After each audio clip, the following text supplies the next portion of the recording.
Skywatchers Radio. Greetings and salutations, my fellow Skywatchers from all parts of the globe. We're back live once again here on Skywatchers Radio on this beautiful April 16th, 2014. My name's Angel Espino. I'm one of your co-hosts on the show.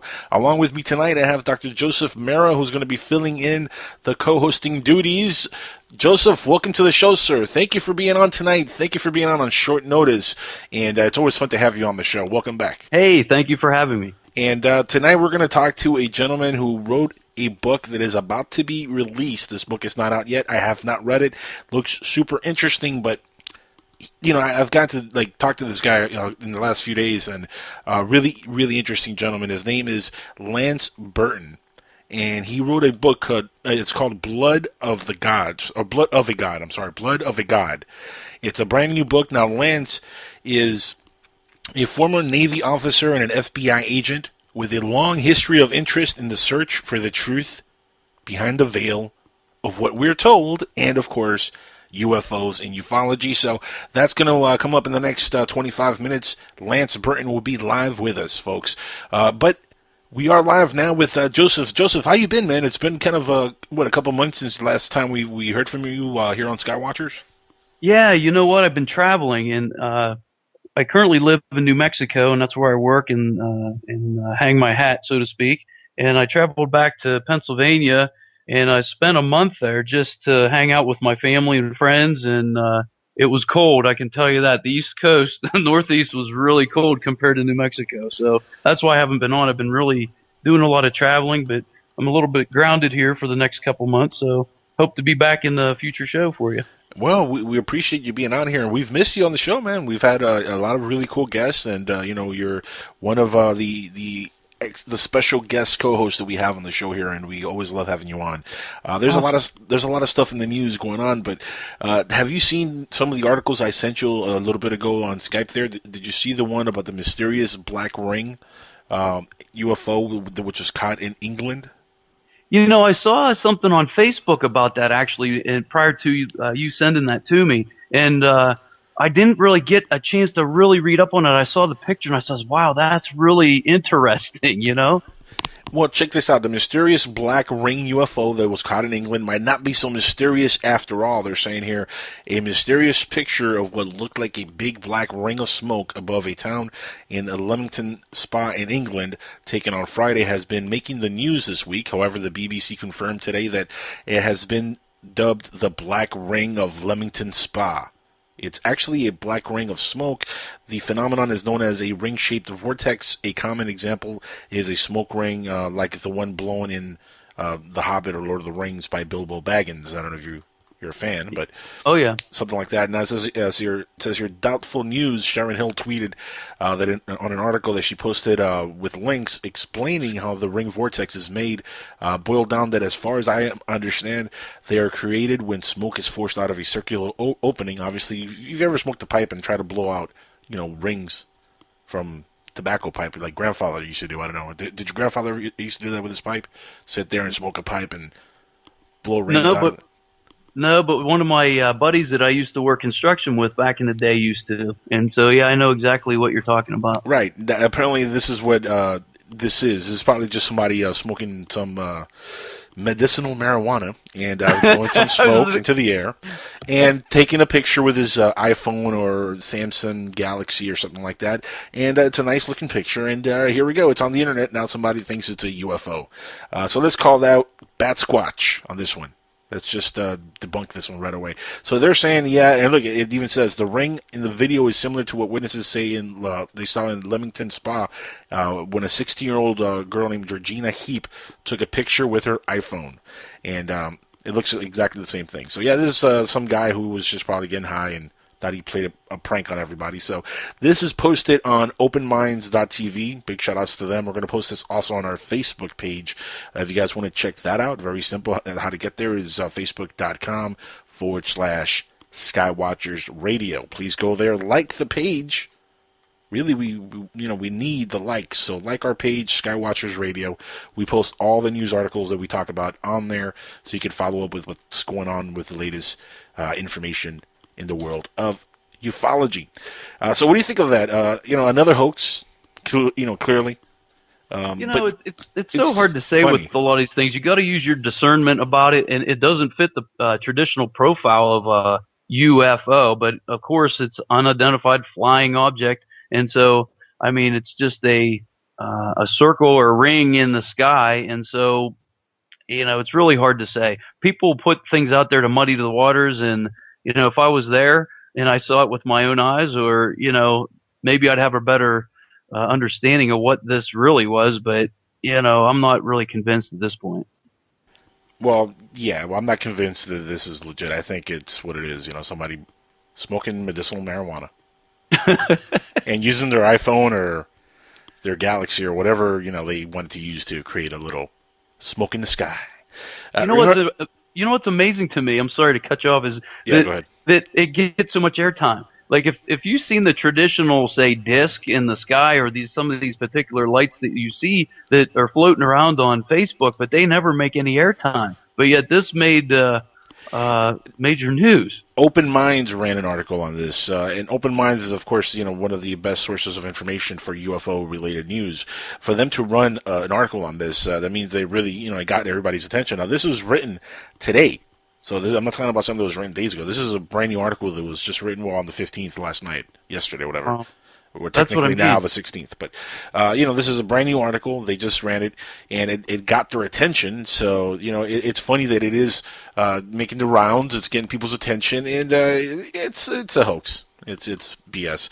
But, again, we've talked about that a billion times on the show, with guests that we've had on with me and Alan, even with yourself. There's just so much hoaxing in ufology that is laughable. And here we go, another example of somebody creating a hoax. Remember, cameras, everybody, because this is Skywatchers Radio, right? And what do we do here on Skywatchers Radio, Joseph?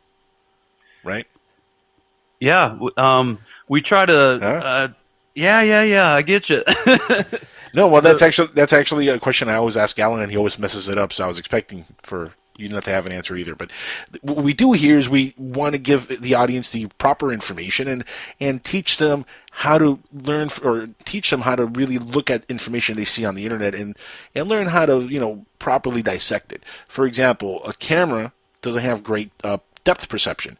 If you blow a little ring of smoke into the sky and just let it float a couple feet away from you, and you take the right picture at the right angle, it'll look like a UFO in the sky. Right, but that's how a lot of hoaxes are done.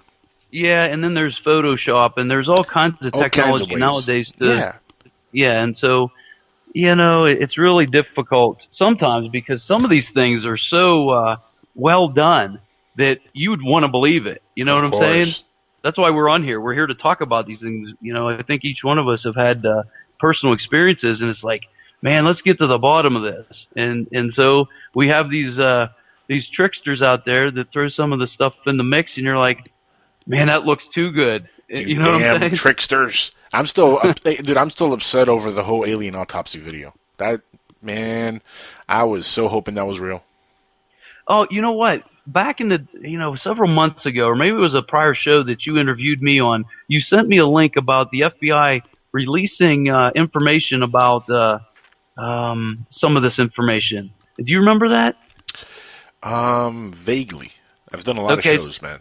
Yeah, I know. The reason why I'm saying it is because the guest that we're having on today is former FBI, right? So correct. He knows anything about that, and it would be cool to ask him that. Yeah, that's a good question.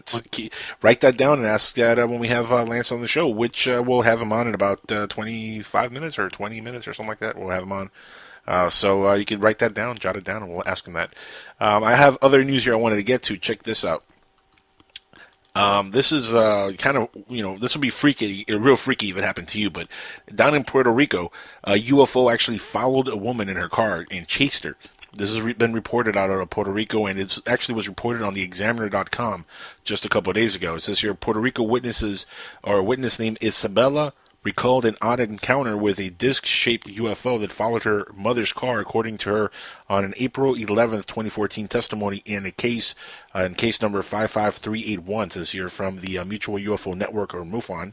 Witnesses reported that while walking home from work with a friend on October 18th, 1990, so it's an old-ass report, when she noticed her mother and two siblings inside their vehicle, scared and pale.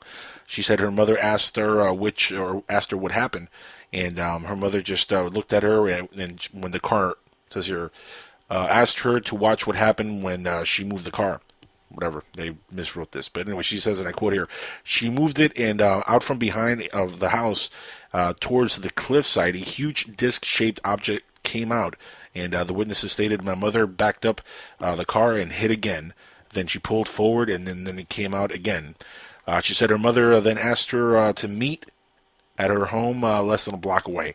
Now, this is, again, a report on theexaminer.com. I'm going to post this again on our Facebook page, so check that out over there. It says here, the craft was enormous. There was a low, almost faint hum. There were lights at the bottom flashing and back and forth from front to back in yellow, red, green, blue, orange, all kinds of different colors. All the colors of the rainbow, bright but not primary colors, says crystal, or not like crystal colors or like transparent colors. That's what they described it as. Let me link you also, Joseph, so you can check out the article when you have a chance there. Interesting article, but really, why are they paying attention to articles from something that happened in 1990 where there's no verification, you can't prove anything? It's another one of these articles. Okay, yeah, this happened in 1990. No proof. Just another story to throw into ufology. And getting back to what we were talking about just a couple of minutes ago, Joseph, it's kind of funny that it's just a bunch of stories, man. And where is the hard, concrete evidence? You know what I mean? Yeah, and the other thing is, in today, fast forward from, what was that, 1990, I think? 1990, correct, yeah. Yeah, and here we are in 2014, and the technology that I'm sure that our military has today, it wouldn't surprise me to see various craft in the sky, because, you have whistleblower after whistleblower coming out and saying, hey, look, I worked on this project, and we had these types of vehicles in the air that did this. Look at our drones that they have right now that we are aware of. We're at least 100 years advance in the military from what the civilians even know about. So today, some of these sightings even currently don't surprise me as much as maybe, say 100 years ago. And so if you look at some of these dated stories, the problem is the people aren't there to interview anymore. And so it's like, what's the real story? This is not even the person who it happened to. Is like her daughter, is coming forward as a witness. I mean, that's like a second-hand person saying, "Oh well, I kind of saw something because my mother was panicking." And but you can't really go back and prove any of it. And you made a good example of they miswrote. As you're reading it, you were fumbling with the words because it was miswritten. So that also has to play into this whole scenario. And this is on the Examiner website. I mean, I was trying to read it there and make the best of what I had. But yeah, it was miswritten. Whoever wrote this just wrote it badly. But it says, she said her mother asked her to watch what happened when she moved her car. She moved it, and out from behind the house toward the cliffside, a huge disc-shaped object came out. The witness stated, my mother backed up the car and hit again. Then she pulled forward, and it came out again. She said that her mother then asked her to meet her at their house or her home. Like, how is this even relevant to put on the Examiner? Like, this is what I don't understand about ufology and what's going on with the state of ufology today. Like, why does this even become an article? This is something that happened in 1990, supposedly, and there's no evidence.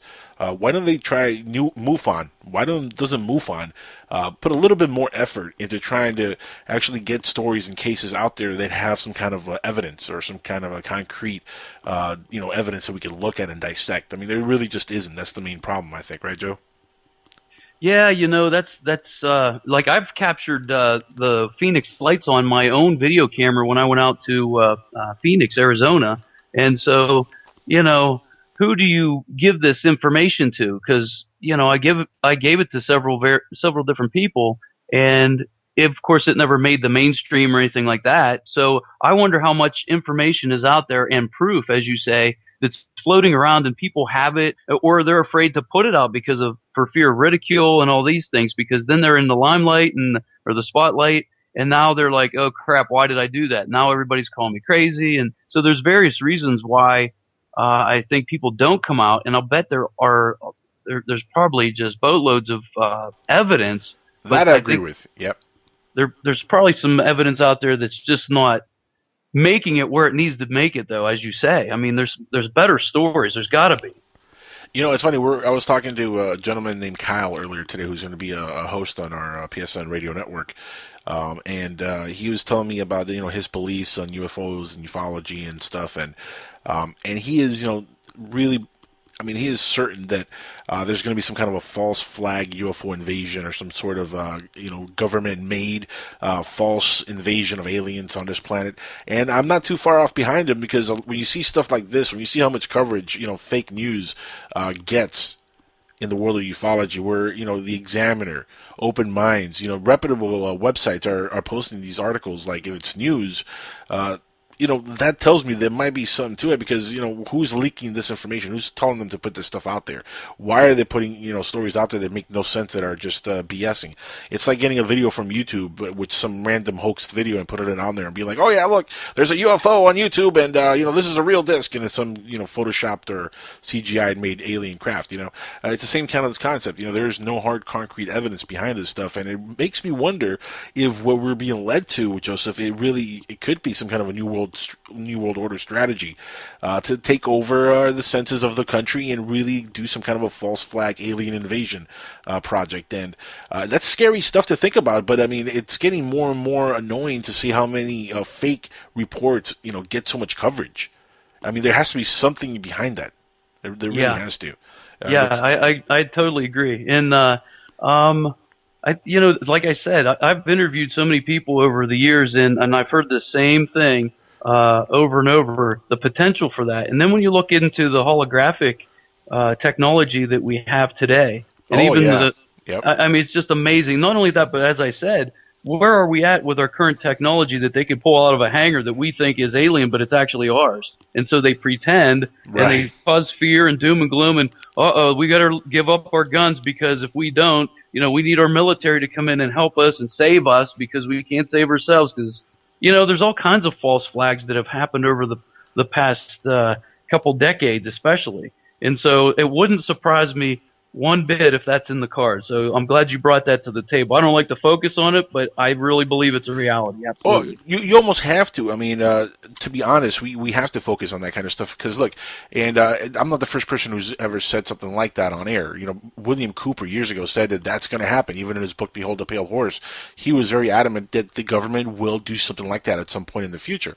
So the fact that you get all these stories that are completely false, getting all this coverage, being put out there by the media, that is a little bit scary when you consider that this was foretold in the 90s by William Cooper.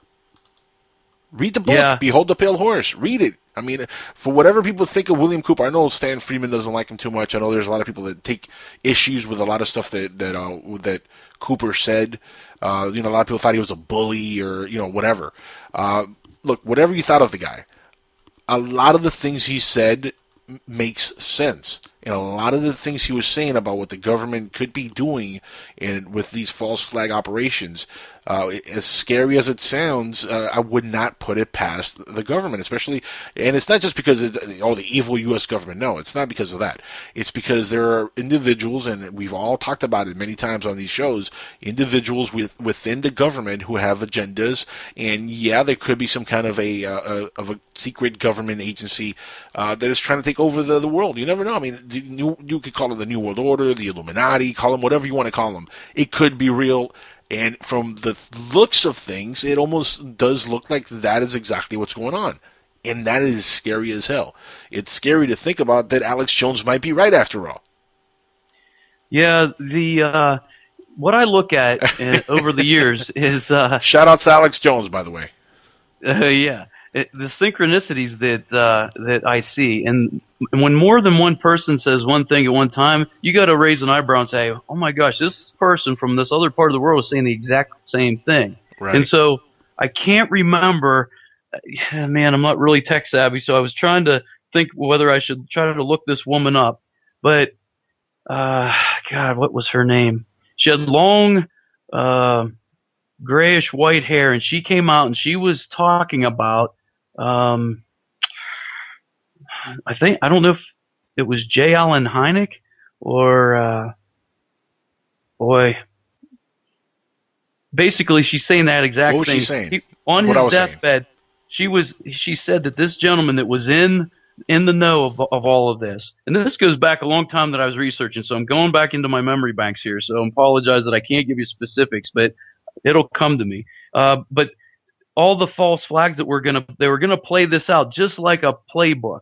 And so first there would be one thing, then there'd be another, then there'd be another, then there'd be asteroids that came, and the final card, she kept saying, he said this to her every single day, the final card would be the false flag alien invasion. And so I think we've gone through everything but that. And so now that you got me thinking, because I haven't been into this realm of thinking for a couple years, so you're really pulling on my memory banks, but I could probably find it. For some reason, I think her name was Carol something, but you know what? I'm going to look right now.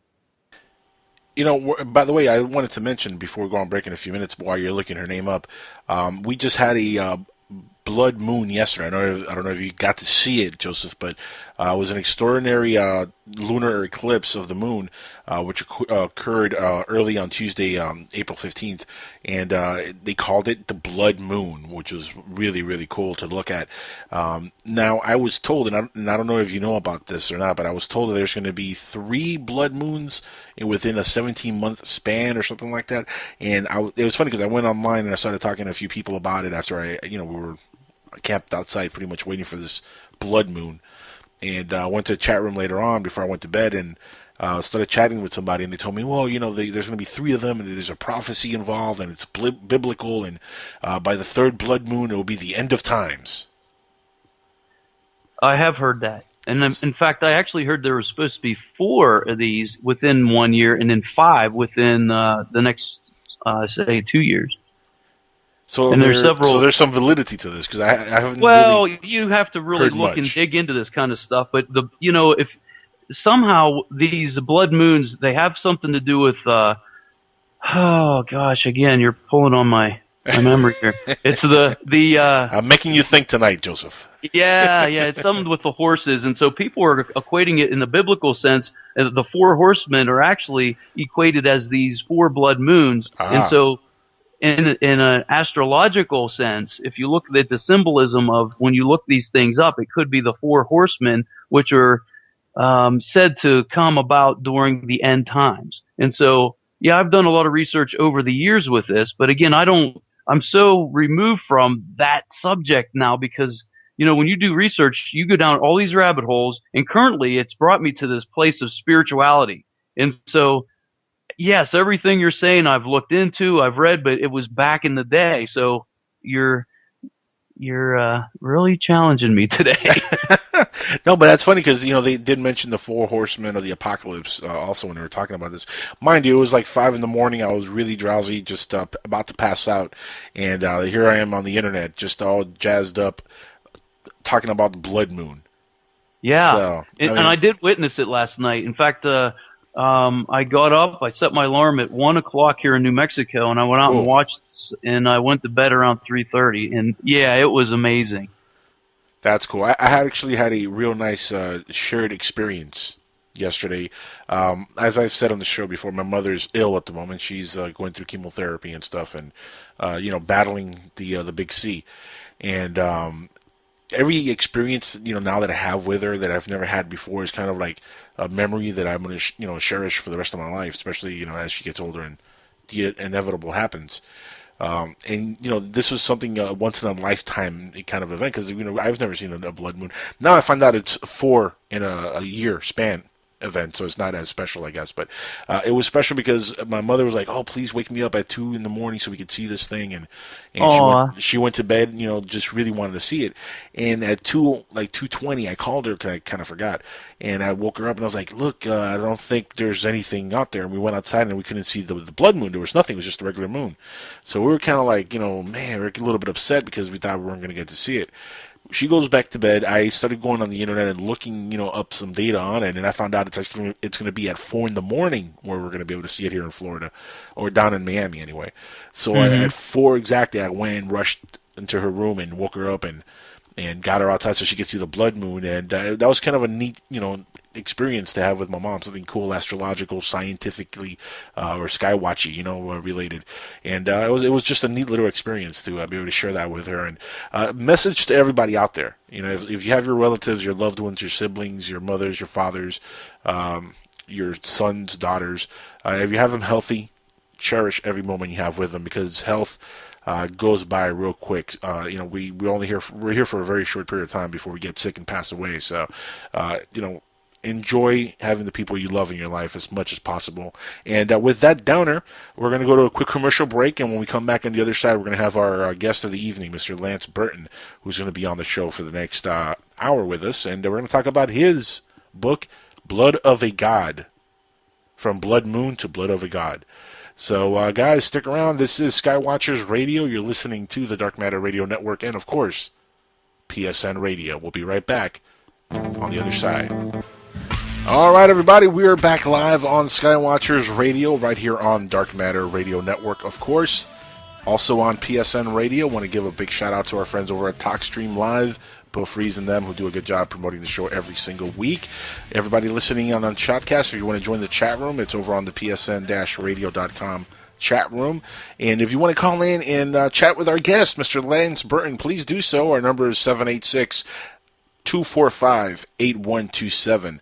Also, you can find us on Skype by looking up PSN Radio, and just send us a friend request, and we'll add you, and then we'll add you to the call, and you can ask him whatever you'd like. If you go to our chat room, you'll find information there also, and you could ask any information you want on there, and we'll ask him live on air. So there's a lot of ways to ask questions. You can also Facebook us if you have any questions for the guest. Lance Burton is on the air with us now. Mr. Burton is a 1996 graduate of the U.S. Naval Academy and former surface warfare officer, class leader of BUDS, or BUD/S, Class 239, former Blackwater security specialist, and he is the author of the book Blood of a God. And we're so honored to have you on here, Lance. Welcome to Skywatchers Radio, sir. Angel, hey, it's great to be on. I'm really happy to be here, getting a chance to talk about this. Now, let's give the audience a little bit of a background information on yourself, who might not have heard of your book now or of yourself. The book is not out yet, right? When is the book going to be released? Just to give that out of the way. Yeah, we're real close. The full title is The Blood of a God. It is the first in a series that I'm working on now. We're about 2.5 weeks from release. I'd say, we're in final production stage right now, and it's been a nice, interesting learning curve, learning how the book world works. This is my first major work. So essentially where we're at now is we're finalizing the proofs, and I just went back and reread the whole thing myself to do a final edit, make sure we didn't miss anything, and it will go to the printer probably first part of next week. And as soon as that happens, we're 2 weeks from release. So, about 2.5 weeks probably, right in there. Now, in your bio, it says you're a former FBI counterterrorist agent. How did you go from that to an author of a book like Blood of a God? Yeah, right. Yeah, I feel like that essentially it's a long chain of searching these things out since I was a kid.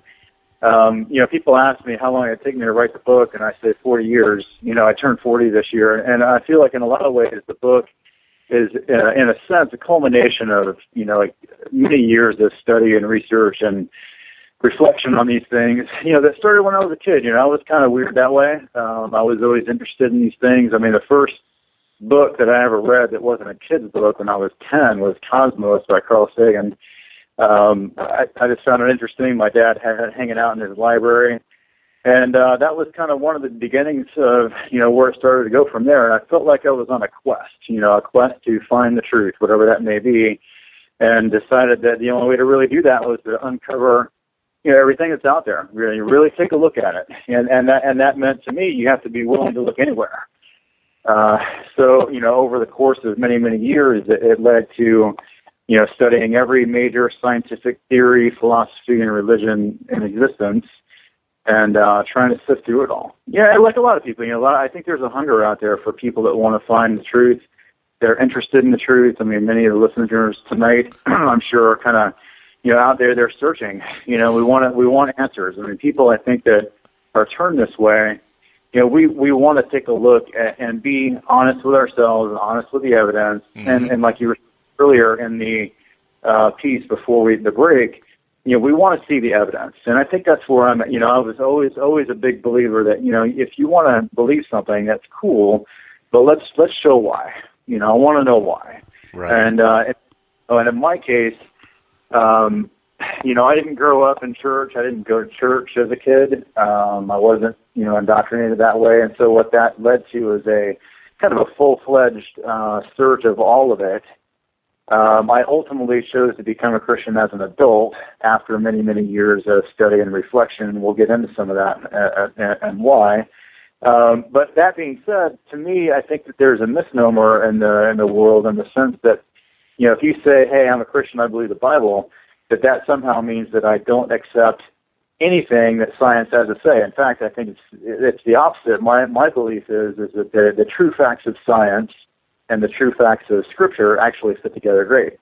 We may have some differences on interpretation and things like that, and I understand that there's a lot of gray area there in the minds of a lot of people.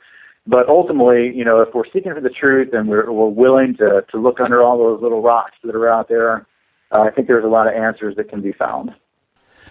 I completely agree with you. In fact, I was having a conversation with somebody else earlier tonight, and we're almost exactly word for word what you just said we're discussing. And it's funny how, as I was saying earlier tonight on the show here before we went to break, it's funny how it is becoming so laughable, the stories that do make it out in the mainstream media. And it's almost there's something sinister behind what's going on. I mean, would you agree that there is something sinister behind the scenes? I think so, and I'd like to get into why I think that. Okay. I think that the thing that we have to look at is kind of like what you mentioned. There's so much misinformation, right? And this field is one of those places where it's a little bit touchy, and so it's probably a good place to make sure I tell the listeners, hey, I'm here as an individual. Yes, I have this professional background that has given me some great experience, and I wouldn't trade it for the world. I spent 13 years in the Navy and got a chance to do a lot of things, and then time with Blackwater, and then, of course, with the FBI. But I'm not here representing them in any kind of an official capacity. I'm here just as a guy who is interested in finding the truth and, have had that professional experience. But, the fact of the matter is that the evidence is what matters.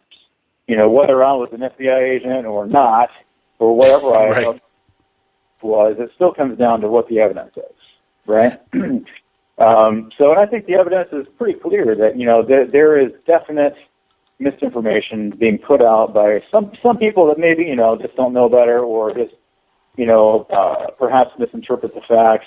But it would appear that there is some agenda on some level to misrepresent certain things that, I think that we should really take a hard look at. And an example of that, one of my favorite examples is how, the media tends to shy away from people that have, credible stories, and then they kind of get onto these tabloid stories as a way to, we have cases that are very well documented of everybody from, fighter pilots, commercial pilots, professionally trained observers, and people like that who have seen phenomenon all over the world, tracked them on radar. There are fighter pilots out there that if you pin them down and you had a chance to talk to them where they didn't feel like their career was in jeopardy, they would tell you, I was chasing this craft in an F-18, and I saw it go 6,000 miles an hour on a radar and do a 90-degree turn. And nobody in the media is talking about that, Lance. That's the crazy part. They don't talk about that, but they talk about some ring of smoke in a picture that somebody took with their iPhone. That's what makes headlines. That's what gets me. You know what I mean? That's what's amazing to me. There are people like that out there, and the problem is there's never any hard evidence to stuff within the ufology community, but there is credible people that we could listen to their evidence, and like you're saying, it looks like they just go with the tabloid stuff. But does it really shock you? I mean, we live in a tabloid-centric society. Yeah, I think that the sensationalism of that kind of 24 hours, it's kind of taken over the minds of some people, and let's face it, that's what sells right now. Yeah. And everything. The old saying my pastor used to say all the time is, if it doesn't make sense, there's a buck in it. So that's what sells. And there's many outlets media, newspaper and otherwise, that are more interested in making money than they are talking about the truth. And, unfortunately, that taints the real evidence that's behind that. I mean, we have cases of millions of people throughout the world who have, seen phenomenon that are credible, and it doesn't have anything to do with photoshopping things or anything else of that nature, So there's definitely things to look at. In fact, I think that what's interesting right now in this current moment is, you can even look on History Channel. One of the most popular TV shows right now in the country is Ancient Aliens, with Giorgio Tsoukalos and the whole crew there. Oh, yeah. Love those guys. It's a great show. I've watched pretty much every episode. I would disagree just on one level with their conclusions on the how issue. One level? I could write a whole entire novel on all my disagreements with that show. Yeah, sure. I mean, I think fundamental disagreements with certain elements of it, but the thing about the show that I like is that they are definitely uncovering certain amounts of physical evidence that can't be denied that there's something going on with it, right? One of my favorites, and I probably should spend a little bit of time talking about my years of research and the kind of the chain that I went through coming to these conclusions, and I'd like to mention a couple of men in particular. One who's actually internationally known very well throughout the community of believers is Dr. Chuck Missler. He's kind of been, in some sense, one of two of my de facto pastors/teachers for almost 20 years now. And this guy, I mean, he's very articulate. He's his information. He goes to great lengths to uncover, the details of the information, and puts together some of the best packages of information about these topics that you're ever going to find. And again, this isn't a sales pitch. It's really more for so people know about it. You can go to his website, khouse.org. Koinonia House is the actual name, but they go under khouse.org for the website. And there's a thing in there for topical studies, and you can go down and look for the alien/Nephilim line there, and there's a couple of things in there, one being the Alien Encounters Conference that he did with a guy named Dr. Mark Eastman, phenomenal speaker. I mean, these guys are serious researchers that know their stuff, okay? And you got hours worth of material in there you can get for free, or even just order it on DVD if you want the actual video part.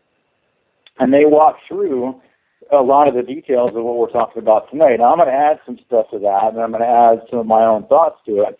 But, we're here to help educate, the people that are listening to the show. Another good one is this guy named Dr. Peter Buckman, kind of a controversial figure to some degree, but I love the guy. He's a great teacher. He's 91 this year. He's been preaching for 62 years. Wow. He's got a great study that he, sells through his website. And again, I'm not trying to play salesman. I want people to know where to look. KJB1611.org is the website. He has a particular briefing on this topic that goes for 16 hours of material. Wow. That dates back to, he started doing this in the 70s when he was doing, part of a radio show. And it's been updated, obviously, over the decades, okay? But, I mean, there's hours and hours of material out there from credible people that are good researchers that, they know what they're talking about. It's not all, National Enquirer type stuff, Right, but the problem is these guys don't have kooky hair and a nice outfit, and they don't, look funny on camera, so they don't have the attention that, like, a George Tsoukalos would get on Ancient Aliens. And that's why a lot of the information just gets buried, unfortunately. Sure, absolutely. Absolutely, it does. So, for the people that are listening, there is a great deal of credible information that you can sift through. I mean, those are two of my favorites. There's more than that that goes into this whole thing, this whole issue. Because, again, we come back to the topic. What is the truth? That's what we want to know. That's why we're here. That's what, yes, And, it has an impact on us, right? I mean, this is the thing that I try to tell people is that, this kind of seems like a fringe topic. if people are a little bit shy to get discussing it because they don't want to be labeled, kind of a weirdo or whatever. Nut, yeah, UFO nut. They don't want to be labeled that, but yeah. The fact of the matter, though, is that the existence of extraterrestrial life, true or false, will have an impact on our whole society and our world. So to me, it seems like a reasonable thing to be interested in knowing what the truth is, right? I mean, so that's the basis I think that we should start from when we begin researching. Right. Actually, Joseph here had a question for you. Joseph, you had something for Lance? Want to ask him? Oh no, I was letting him go with his flow there. I hated to break the thought there, but we were talking prior to, and maybe you'll be getting into this thing, but I just wanted to put this out there for the listeners just for clarification, because I was saying J. Allen Hynek, but it was actually von Braun, and this lady's name was Dr. Carol Rose, and we were talking about the possibility of this the one world government or the Illuminati and all those kind of things. And I'm not sure if you're going to get into this, but since you made me come in here, Angel, I'm just going to throw it out there while I have the opportunity. For Lance's, she says that on his deathbed, that they were talking about, according to von Braun, the space-based weapons, later known as Star Wars program. Right. There was this. It was being promoted as a shield against the Russians at first. And then later on it would become like a defense against rogue nations. And then later on it would be the protection against asteroids and meteors. And the final card, and this is what you were talking about, Angel, before we brought Lance on, was finally they would be presenting like a safeguard against extraterrestrial threat. And this is where this whole show is all about. And I'm interested to see if Lance has any information about that, or if he's going to get into that, or if I kind of spoiled anything by bringing it up at this moment. Lance? Well, I do have a lot of thoughts about it, and we can get there. We can definitely get there. Again, okay. I think one of the, for the reader, not the reader, the listener, is that, I think it's really important that we show the chain of thought. I don't want to jump into my conclusions, which I've spent a long time developing, without giving a little bit more background. So let's do some more background work, and then let's get to that. Great. Well, let's do a little bit more background work here. Now, as a former FBI agent yourself, what interested you? I mean, did you get any cases ever handed to you that had to deal with sightings or anything like that? I mean, did you ever see anything when you were as an FBI agent? No, my work as an agent started out as a counterterrorism agent. Later, I branched over into what was called the Violent Crime Major Offenses Squad, which, essentially dealt with everything from gangs to drug dealers and, whatever. Right. I had a reputation for being pretty aggressive, so I was frequently on jobs with other units within the outfit, if that makes sense. So, I was there. I took a very altruistic view to my service. My whole goal growing up, quite honestly, was and really it's kind of, going on to this day, is I wanted to be the best warrior and leader I could. That really was my primary motivation, just as an individual from a professional point of view. So when I approached, joining the Navy, when I approached, going through the various training that I did, and then later joining the Bureau, I feel like there was a very idealistic, altruistic kind of, I'm here to help catch bad guys type mentality, and that's how I viewed the job, And so because of that, if there was anything going on, I was always dying to get involved. I wanted to be in the middle of whatever I could. So, with that, and maybe we can get into some of that as we go along. I don't want to spend a whole lot of time because, again, no matter what the experiences are as an agent, that still comes down to what the evidence is for these things. So let me answer your question. I did not know. I never got handed a case, an X-Files case. In fact, it was always kind of a joke amongst us as agents that, there really is no X-Files squad and so forth and whatever. There's not. We actually. So there was no scholar. There was no scholar in Mulder, or Mulder and Scully, I should say. Not that I never met. So no, but most of my cases are pretty straightforward that I was involved with. Like I said, counterterrorism stuff, and gang stuff and, whatever, kidnappings and so forth. I was stationed down on the border in McAllen, Texas. So, there's a lot going on down there, as you may or may not know. Mm-hmm. Pretty violent area. A lot of major crime going on there. So, it was actually a pretty good fit for me in a lot of ways that way. I got a chance to do a fair amount of street work that, isn't normal for an agent. And I was still in the learning stage and stuff, but maybe later on in the show I'll talk a little bit more about why I chose to leave. But yeah, no, I didn't have. It had nothing to do with aliens or UFOs. Your decision to leave, though, right? Yeah, no UFO stuff. Okay. From the. So you never saw anything related at all at the agency? Like, I know obviously you probably can't talk about it if you did, but just give me I can't talk about that. If yeah, well, here's I had a pretty. We'll take that as a yes, but we'll have to go further. Well, I had a pretty high security clearance, but it wasn't one that was abnormal for an agent in my position. I had what was called a top secret SCI, secret special compartment of information classification, which is, it sounds big, but it really isn't anything particularly special amongst those who are in that position, So, I had a tendency to read a lot of reports and so forth, and I spent time with that, but nothing about UFOs and stuff like that. It was all, crime-based and, just learning the ropes and so forth with my cases. So. Now, The Blood of a God. Let's get into the book a little bit. I don't want to give too many spoilers because I want the audience to check it out themselves and buy it. But tell us a little bit about the book itself so the audience knows about it. Okay, yeah, so the book, there's a lot of layers going on in the book, okay? The reference to the title, the title, what it's referring to is the main character's heritage. So let me give you like a snapshot. When I tell people that I run into about the book and I give them the surface layer, what we basically have is a military sci-fi adventure story, okay? The main character is based on my daughter. My daughter is currently 3. Well, she's going to be 3 this week. And in the book, she's 35. And so she is the essentially the basis for the main character. Okay? So you're predicting your daughter's future. Very John Connor-ish of you. Oh, right.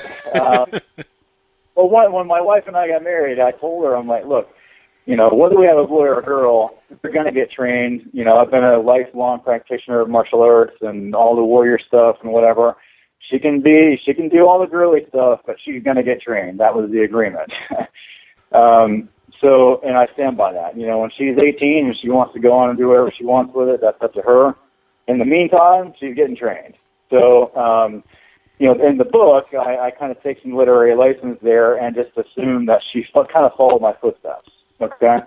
And then where we go from there, though, is the real branch off that gets into, what appears to be the more fringe side is the connection to the Bible and Genesis chapter 6. And this is where we got to start getting into that, because to make sense of where I'm going with it, you have to understand a little bit of the background. Okay, so for those out there that are listening that don't really know a lot about what the Bible says about the topic, if you go back to Genesis chapter 6, now, and I want to get into why I think this is a serious text to pay attention to, and we'll get to that. Okay. Okay. But there. And again, I want to reiterate, I didn't start out as a Bible-believing Christian guy, okay? I started out, I was heavy into all kinds of stuff. Especially Indian mysticism, meditation, I got into everything, man, all the New Age stuff, chakra healing, and, I was interested. I wanted to know what the deal was. I was very into martial arts, so that tends to bring with a little bit of Eastern philosophy, it's very Zen, and, learning to, do your koans and stuff for Zen meditation and all that. I was really into all that. So I kind of ran the gambit on, where would that path that led to where I'm at now. But for the book's sake, I got to at least give you the reference, okay? So if you go in here, and I got it sitting in front of me, Genesis chapter 6. Verse 2, and the sons of God saw the daughters of men that they were fair, and they took them wives of all which they chose. Okay. And you go on down and you get through, and, you know, there were giants on the earth in those days, and also after that, when the sons of God, small s, capital G, came into the daughters of men, and they bare children to them, the same which became mighty men, which were old men of renown. Now, what that's saying is, and here's what it's saying, and again, whether you believe it or not, this is what it's saying, okay? It's saying that there was a period of time in history when an angel, what we think of as a spiritual being, not me, like a no-kidding angel, right? Okay. Gave up his spiritual form to become mortal so that he could have a relationship with human women. And the offspring of that is called the Nephilim. Right. Okay? So the children are the ones that are kind of like the half-breeds, the hybrids, okay? Right. But originally what you had, and this is where you got to get into understanding the text in the Hebrew and how that sentence structure works, okay? The reference of the sons of God, anytime you see that particular phrase in the Old Testament, small s, capital G, the sons of God, that is a reference to angels, okay, right. Every time. Okay, so what you have is that in this case, you have these angels that gave up somehow in a way we probably can't understand their celestial form in order to become mortal. But my contention is, and this is where I take literary license and then apply it, and I'm going to show you why, is that, okay, let's say this is true. Let's just, for you know, humor me, you know, I happen to believe that the Bible is right, okay? But even if you don't, humor me for a minute. If an angel who was there at the moment of creation, and there's other places in the Bible that say that, okay, and he has this supernatural intelligence and supernatural level of knowledge, and he's been flying around the universe for who knows how long, right? And you give up that celestial body, that doesn't mean you gave up your intelligence or your knowledge. So if that's right. the case, what could you build? I mean, if we today, as human beings, can build, you know, space shuttles and Hubble telescopes, and, you know, we're talking about, you know, finding ways around the relativity problem with Einstein's theory so we can figure out how to go to the stars and all that stuff, which I'm a huge fan of, by the way. If that's the case, we're doing genetic engineering, we're doing all these advanced technological things that are, you know, are really in some ways a rediscovery of, I believe, ancient knowledge, okay? What could you do if you were an angel that had that level of intelligence and that level of knowledge? What could you build? I mean, you could build a whole bunch of stuff. Oh, right? yeah, no, you could build worlds. Exactly. So yeah. For me, I'm contending in the book that this actually took place at a point in time where these angels gave up their celestial form to become mortal in order to do this. And then what has happened is that DNA sequence has been passed along throughout generations, and occasionally, without any way of telling when or how, will manifest itself in a particular bloodline. Okay? And that is where you get certain individuals that have extreme levels of talent that you can't explain.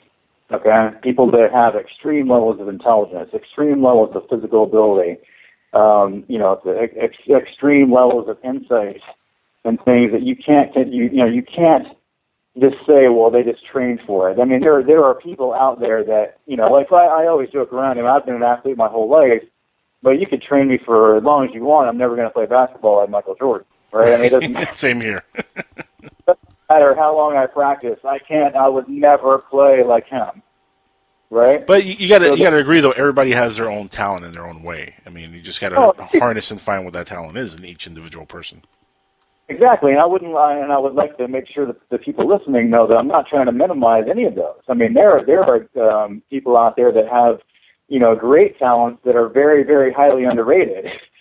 You know, I mean, there's people out there doing, you know, great work in all sorts of ways. You know, from whether it be the farmer or all the way up to whatever you want to call it. It doesn't really matter what your profession is. There are people out there with extreme talent in certain areas, and that's occasionally manifests. Now, sometimes it's just, you know, you're born with some great talent. God gave you some talent, and you're working with it. But what I'm arguing is occasionally this DNA strain manifests itself in a special way.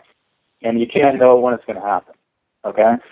Okay. So, and this is the kind of where the book is going. Where in the book, she inherited that. She inherited what I call in the book a full dose. Okay? Now, I'm not saying that she really did, even though the character is based on my daughter, but for the sake of the story, I'm arguing that she did. Right, okay? right. So, anyway, so that's the start. That's kind of like the jumping off point for the story, is that she's this person who has inherited this genetic strain that gives her special capability above and beyond. Like in the book, she has kind of like maximum human ability for strength, speed. She has telepathy, things like that, okay, or kind of things that she's able to do. And then over the years, I trained her in the various martial disciplines. And then at some point, and I'll kind of give away a little bit just to kind of give a teaser to the folks out there that might be interested in taking a look at the book.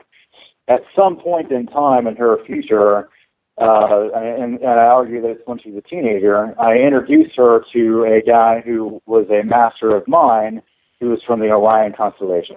Okay?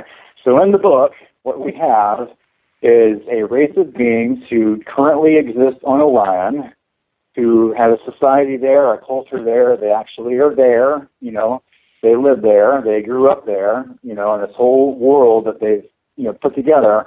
But their root is not that they evolved on Orion. They actually came from here and went there with one of these original angels that left their first estate, as it says in the Bible.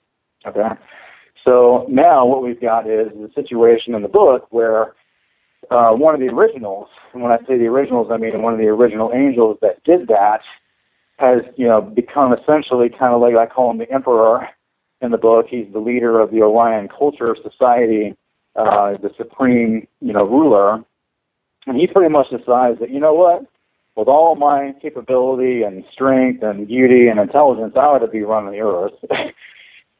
So I'm going to make sure that happens, and I'm going to send an advanced expeditionary force back to prepare the earth for my coming in and taking over. Okay? And in the book, my daughter leads this special team called Talon Squad in a kind of a fight, a race against time in the shadows. So there's Orion operatives that have been operating for generations here on Earth. They've been combating that. Her master, who is also my master in the book, this guy named General Cattell from Orion, he, helps them, do this, this fight against them. And then it becomes obvious that the expeditionary force is en route to Earth, and then they help lead a defense of the Earth against this invasion. So that's kind of the surface layer of the book, okay?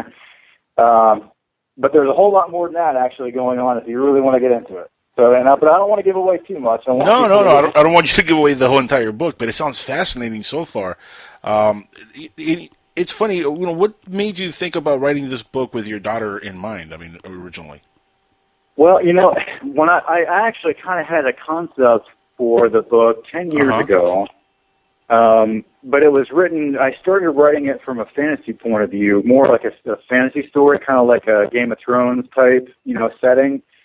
And I got started on it and had the same characters, except for I was the hero, of course. This is 10 years ago, and you're a little bit younger, and no kids, not married at the time. Everybody wants to be the hero in their story. Yeah, I get it. Now that I have a little girl, and I just love being around her and being with her, and I have such great hopes for her, I thought it would be more fun to make her the hero. So that was, ultimately kind of what led to that. And I think that, in some ways it was just the wrong timing when I started before. I started it, worked on it a little bit, shelved it, and said someday I'm going to come back to this. And then what happened is, last year, I signed on with this, security team, Spec Ops service.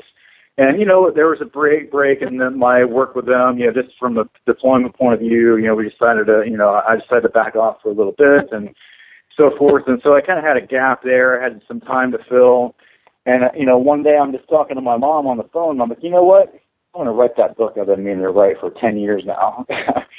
And it just started happening. I sat down and I started writing it. I wrote that prologue that I think I sent you a copy of. Yeah. And I wrote the prologue, and I'm like, you know what? I got something good going on here. I need to go. I need to keep going. And I got into a flow. I got up every morning. I drink my Rockstar, get a little caffeine, and sit down and start writing, and it started coming together. And, it was a really cool relationship going on with my mom helping, because what we did is at the end of each day, I would send whatever material I had written for the day, and she would kind of go over it, read it, tell me if she had any thoughts about what to change or what should be different or what wasn't clear or, whatever. And I would just do it again the next day. And so the book actually I got done with it really fast. I wrote it in 6 weeks. Wow. Which that's quick, my publisher is amazed about, So, it came together. It's actually taken a lot longer to produce the book than it did to write it in my case. So that was kind of the genesis of it. I had time on my hands. Felt like writing, and just got into a flow, and I felt like there was something special going on, and just made a push to get it done. Wow, that's really cool. And you're only a few weeks away from putting this out. Now, how cool is that? You'll be able to tell your daughter one day in the future that, honey, I wrote this book with you in mind. Well, I joke around about, the fact that if anybody ever says, yeah, you're one of those Bible-believing old-school traditionalists, I'll bet you're, like a lot of these old guys that think that, women should still be in the kitchen. The first thing I'm going to tell them is, well, my wife is a four-boarded doctor, forensic neuropathologist, who's a medical examiner, and I wrote a novel about my little girl saving the earth. So if that tells you, yeah. If that tells you anything about what I think women are capable of, that ought to be enough. That's very true. That's funny. What does your wife think of the book? I'm sure she loves it, right? Well, she thinks it's great. She's honestly, we laugh about it because she really would rather see it as a movie. And that's actually kind of one of the things that's come up recently is that everybody who has pre-screened the book, I had a handful of readers. What I did is, in the writing business, they had what they call alpha and beta readers.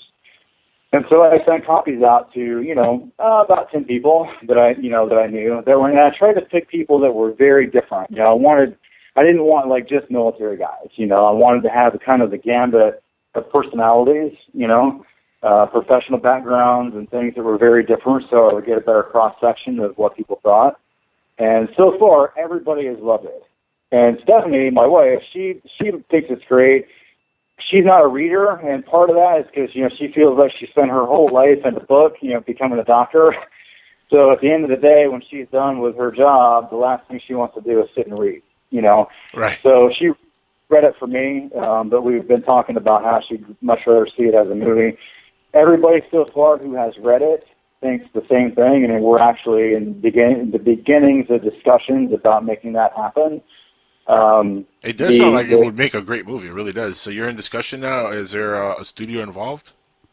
Not yet. Where we're at with it at this point is the publishing house that I went with is a smaller publisher, but part of the reason that I picked them is because they're actually a subsidiary of a much larger publisher. And I don't want to name them exactly because I don't want to put them out there and, make it sound like that, they're in a corner or anything. But, one of the guys who works for the parent company, finally read my book, and part of my contract with the smaller publisher was, and part of the reason I chose them was because part of that contract was that the parent company would review it and consider it for a bigger contract. Okay, so, there were other publishers that were interested, but, I chose this one partially for that reason. The other reason is they had good professional credentials and so forth, and everything seemed very. My rep that I talked to, I really liked. We got along real well.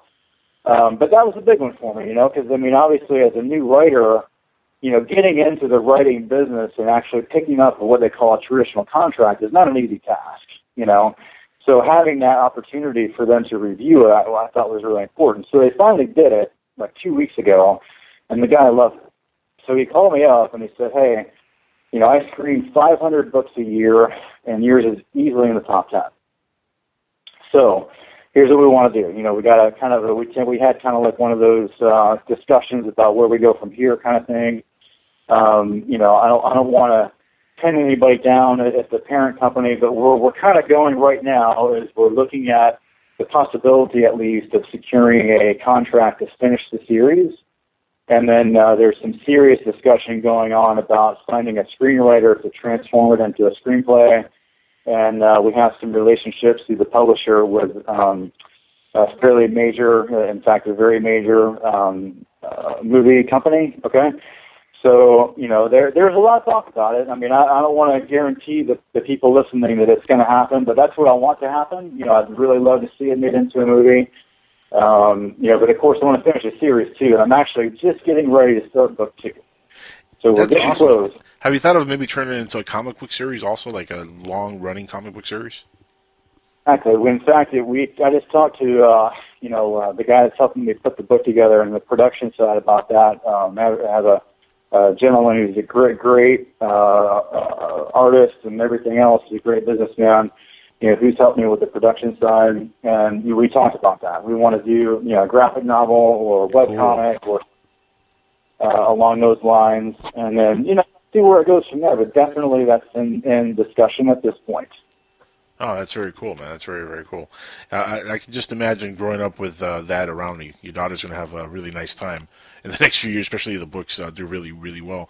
It does sound like a really great idea for a movie, and it's funny how these certain topics are really popular right now. Like anything related to anything like this is really, really popular. But do you have any other ideas in your mind of other books you want to write, or you're going to stick with this for a while?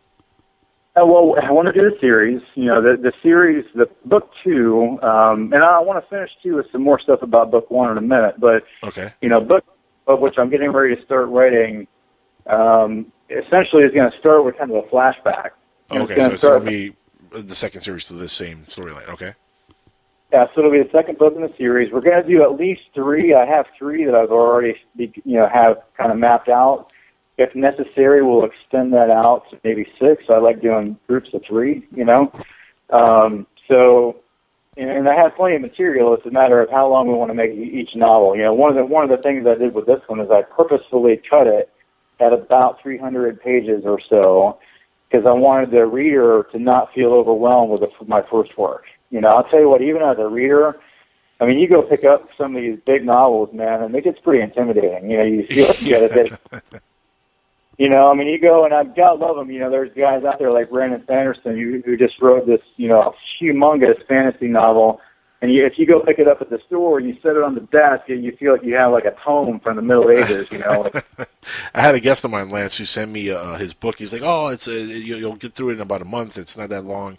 I just put it out a week ago, and here I'll send it to you." I get the book, and it's like almost 700 pages, and I'm like, "Really? This is going to take me a year to get through 700 pages. Who writes that much?" Oh, it's I really great guest, wanted to cap. Yeah, I wanted to cap it, because I feel like. You're reading for entertainment, but at the same time, reader to learn something, as they read, and you don't want to feel like you got to give up your life to read this book, So, the chapters are short on purpose. The length is considered to be a mid-length novel. It's just long enough to be kind of a full-fledged novel. In the writing business, about 90,000 words is considered kind of a normal mid-length. That's right around, and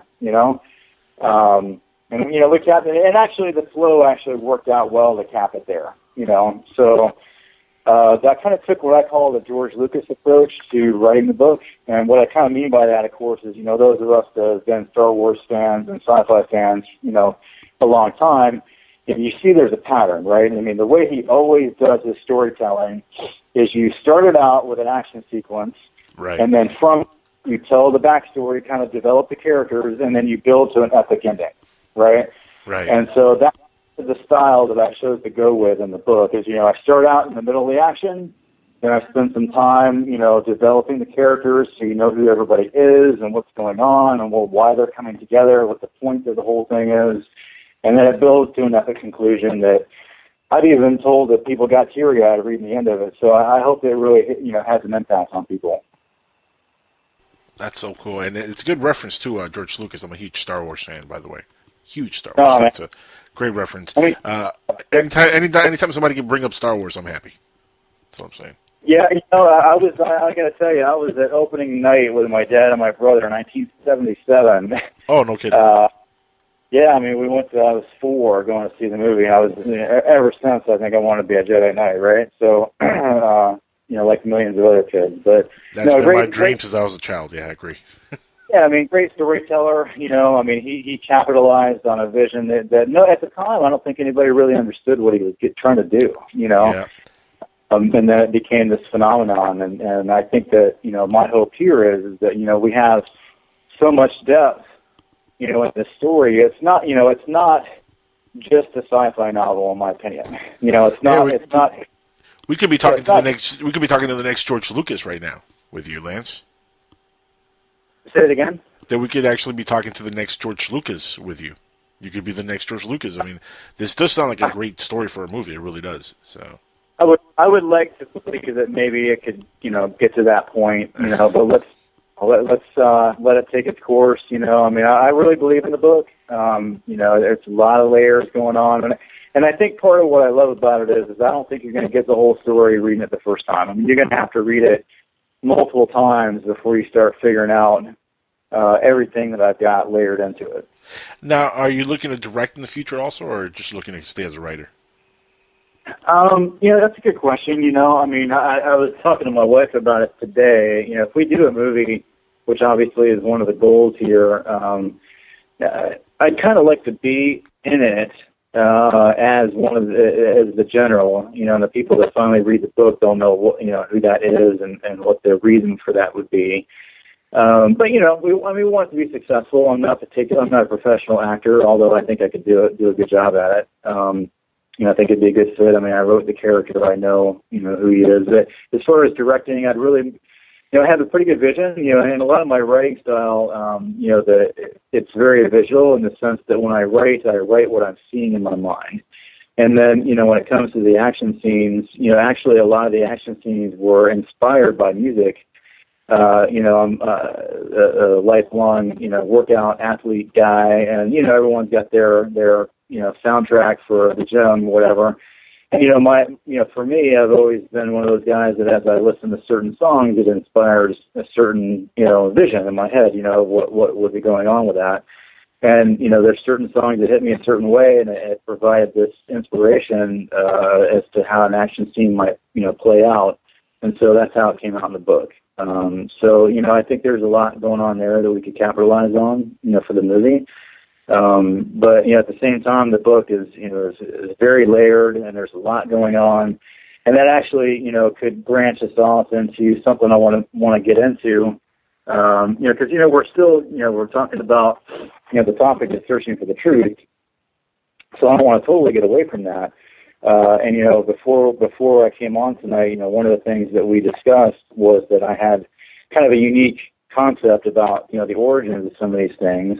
And so if you don't mind, when we get a chance here, I'd like to at least lay out a little bit more of that.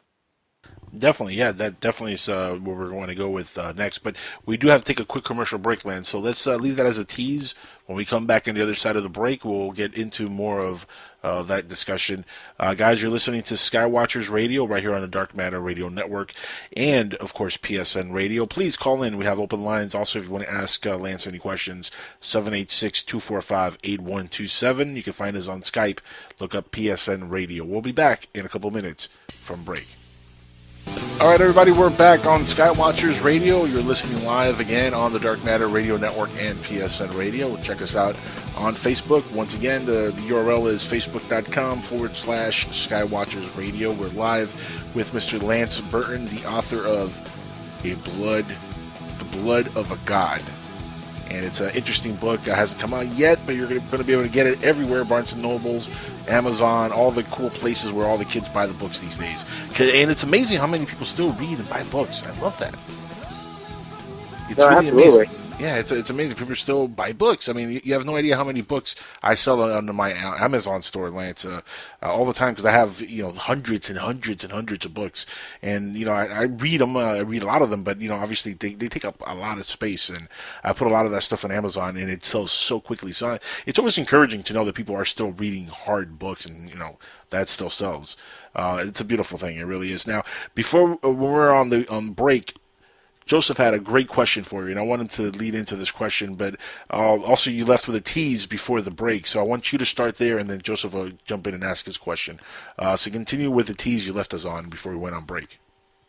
Yeah, so I think where we left off is coming back full circle, to the issue of why we're here. We're here to give the listener the tools to equip them to find the truth on their own.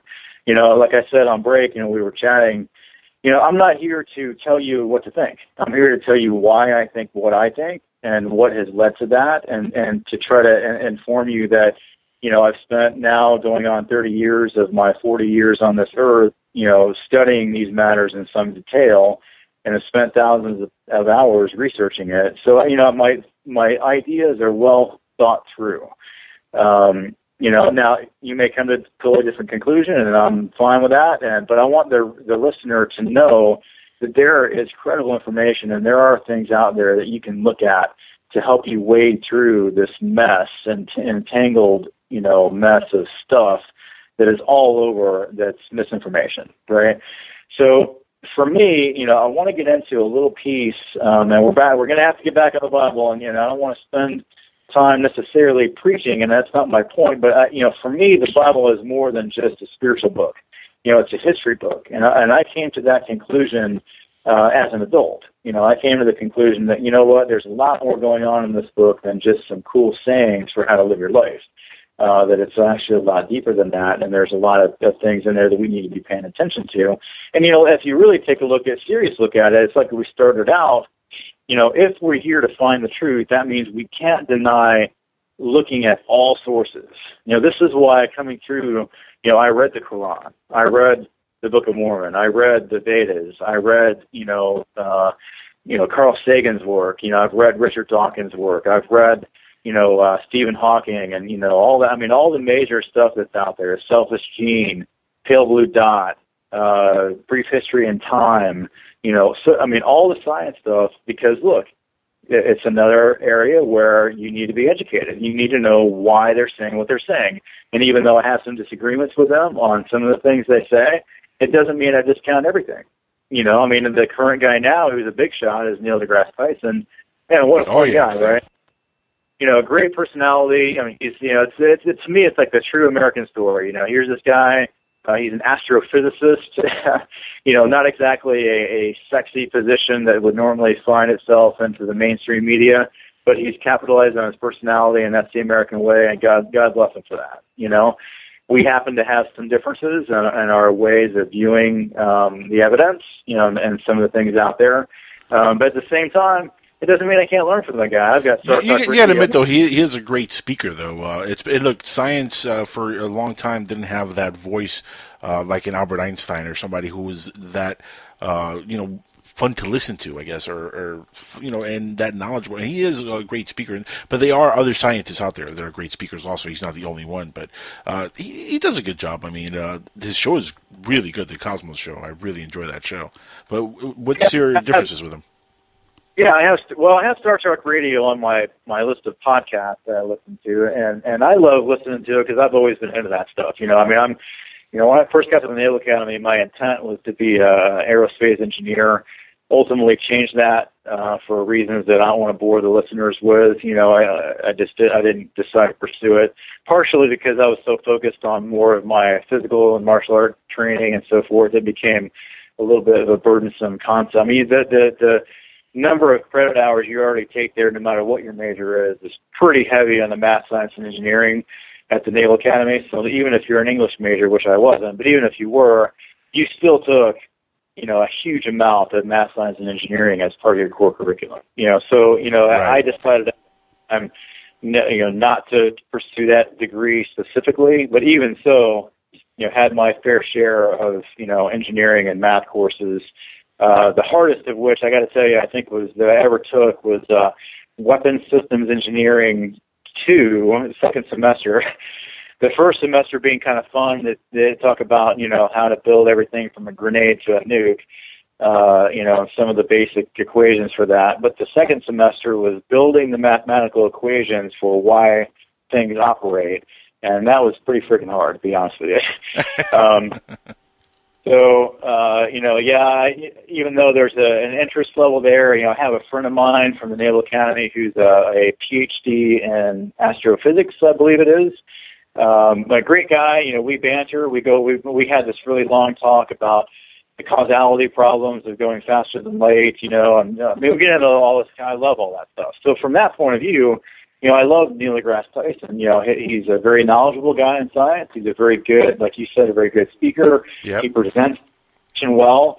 My biggest beef with him is that two things. And number one, I think that the evidence for evolution is not as concrete as he makes it out. I think that there are a lot of scientific problems with the theory of evolution that I'm more than willing to get into at some point, maybe at a later date. But the other thing is he scoffs at the religious side as though you shouldn't even waste your time looking there, and then, goes on to essentially, attempt to defame what the Bible teaches. And one of his favorite quotes that he says is, back in the days of the flat earthers, and what he's really trying to say is that, those stupid Bible people, used to teach people that the earth was flat. No, he didn't. There were some churches that taught that, specifically the Catholic Church, and nothing against Catholics. I love Catholic people, but, that was a Catholic doctrine. But if you go in the Bible itself and you just read it, go to the book of Isaiah, and I'll just turn to, I guess, this right here, Isaiah chapter 40, and you come on down here to verse 22. It says, "It is he that sitteth upon the circle of the earth." It tells you right there that the earth's round. Right. So, this idea that the Bible teaches the earth is flat and therefore you can just throw it out the window is ridiculous. So that's an example of where I have differences with him. When it comes to, other things, my other beef with him is that, that he'll tell you, if you just listen to him talk, he'll tell you, I've even heard him say it on his podcast, science today understands about 4% of the observable universe. That means that there's 96% of it, 96% of it that we don't understand, and so right. Therefore, what you have to say is that how many times has science been proven wrong when you stood there emotionally defending it for 50, 100, 200 or more years, and then you finally realize that it was wrong, right. And during all time, you have human beings that are dying to learn the truth, and both figuratively and literally. And if these sacred texts have any bearing on what the truth is, you've got a book here that says, hey, you have a soul, and when you die, that soul exists eternally, and we have a creative being that is beyond our capacity to fully understand, that is perfectly just, that is going to judge you. Okay, well, if that's true, don't you think it's important to know what he said? Well, there's also an issue that I have with that statement in itself. We're saying that, there's a being that is there to judge us, an ever-loving being. But who is the person, or who is the one that carried that information out first? I mean, God didn't come down here, made himself present to everybody, and said, "Okay, I'm God. God's here now, and guys, you got to write a book about me because I want my story told. I want you guys to know about me. There's going to be an Old Testament, a New Testament, a Hebrew Testament. There's going to be a Torah. There's going to be a Quran. Everybody's going to be talking about me. There's going to be about 50 religions. Don't worry about all the information. It all means that I am real. I am God. I am all powerful. I am the Alpha, the Omega, all that stuff. That never happened. The Bible's every single work of religious instrument has been written by men for their own agendas to back up whatever their issues and their agendas and their ideals were. In fact, I would even go as far as saying that every single biblical record that's ever been done, or every biblical book, has been nothing more than a way to indoctrinate and condition society to follow along in a certain system, in a certain set of rules, where there wasn't any at that time, where men were more ignorant than anything else. And so they said, okay, the word of God, that'll scare them. In fact, let's say this all-loving God is also a vengeful God. If you don't follow his ways, you'll burn in hell. That makes a whole lot of sense, right? Let's put in the book also that slavery is A-OK by God, because guess what? People need slaves, so let's go and do that. You know what the Bible's to me really is about a 6 to 8 mile radius around a certain individual, and he wrote about what was going on between that 6 to 8 mile radius around him, and those stories made it into the Bible. Yeah, there is a lot of stuff in antiquity of the Nephilim and all that stuff, and a lot of those stories get taken from mythology, like even, for example, the flood. All that comes is, that story is listed from the Trials of Gilgamesh, which is an old mythological tale. There's a lot of stuff that is written and has been worked into these books, Lance, where if you really dissect it, yeah, it's great to have faith in a lot of the stuff, but when you really think about who wrote this stuff, it wasn't God. God never came down here and wrote anything. God, as far as I know, does not have a literary credit to his name. He doesn't. So that's my problem with all religious works. It was not written by God. It was written by a guy sitting down in a robe in the middle of the night with a candle or something lit thousands of years ago, or a couple thousand years ago, or 500 years ago, or 200 years ago, or even 50 years ago, or a couple years ago when they rewrote the Bible again. So, I mean, that's the people that are writing the Bible. And who are those people to write a religious work? Why are they doing it? That is what we have to ask. Why are they trying to indoctrinate the planet to follow along a certain rule and doing it for such a long time? Remember, 2,000 years ago, or 2,000 plus years ago now, we had something called the Old Roman Empire, and that got transformed into the New Roman Empire, which we're still all living under. That was done by a certain individual who orchestrated the whole thing that we all know as Jesus Christ, and we all worship Jesus Christ, right? Jesus Christ. Oh, that was his name. He was born on December 25th, but yet he really wasn't, and that really wasn't his name. His name was Joshua of Aramea, supposedly. That's what they say, right?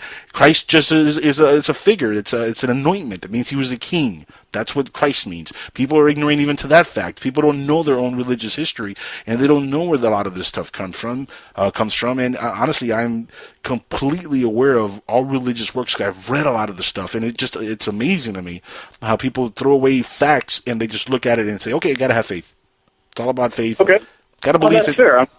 I'm glad that you went, because I want to address that. Okay, one of the things that I came to the conclusion of is that some of the things you're pointing out are half truths. Okay, and let me tell you what I mean by that. All right, if you had all the religious texts ever written laid side by side, there is one thing about the Bible that makes it different from all the rest of them. And that is prophecy that always comes true extremely accurately. Let's talk about that. What prophecies have come true? Let's talk about that. Let's stop right there. Let's stop right there and go into that part of what you just said. What prophecies have come true? I have my favorites. There's been hundreds of them come true perfectly. Okay. Okay. One of them I'll mention to the listeners, and we'll get into this, is if you go back in the book of Nehemiah, this is an Old Testament book, chapter 2. There's essentially a commandment to rebuild Jerusalem. And this ties in with a prophecy from Daniel chapter 9. And essentially, and I'm not going to quote it right this moment because we want to really keep moving. I want to hit this real quick and keep pressing forward.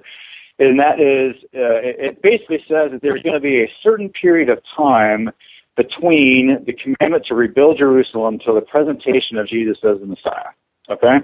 If you dig all that out and you spend time digging out the numbers, what you find is that commandment to rebuild Jerusalem was given on March 14th, 445 BC.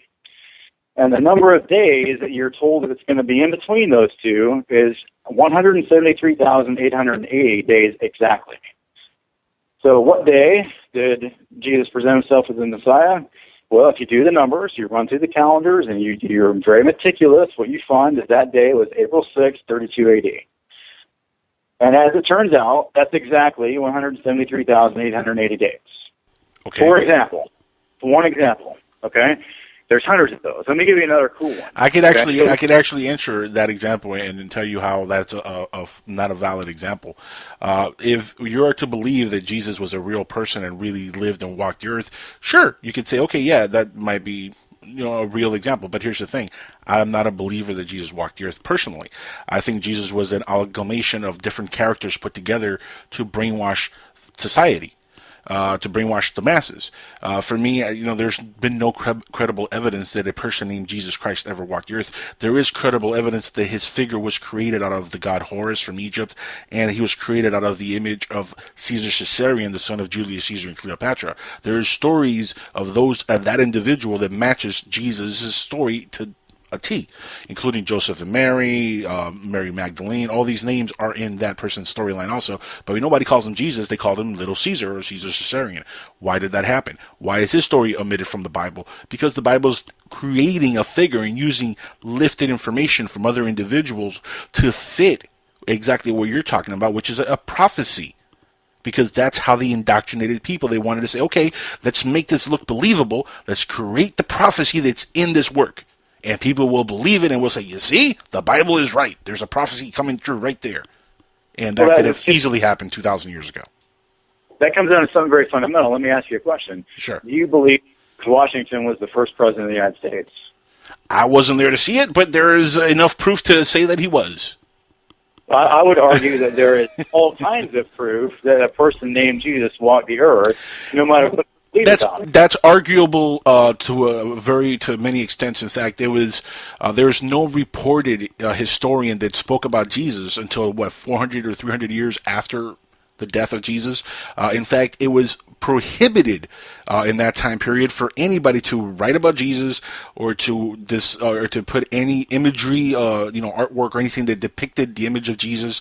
That was prohibited by the new Roman Empire when they created their empire. This is a fact, and no story was ever written about this Jesus until they created their figure, masked him, and put him perfectly out there for the masses to absorb who he was, and gave enough time in passing to, people would not know if really 400 years ago or 300 years ago this person existed and did all these things. They just wouldn't know. How are you supposed to tell somebody 2,000 years ago that, this is not true? They don't know any better. They're reading what they're being told, or they're being told something and they're ignorant to the facts.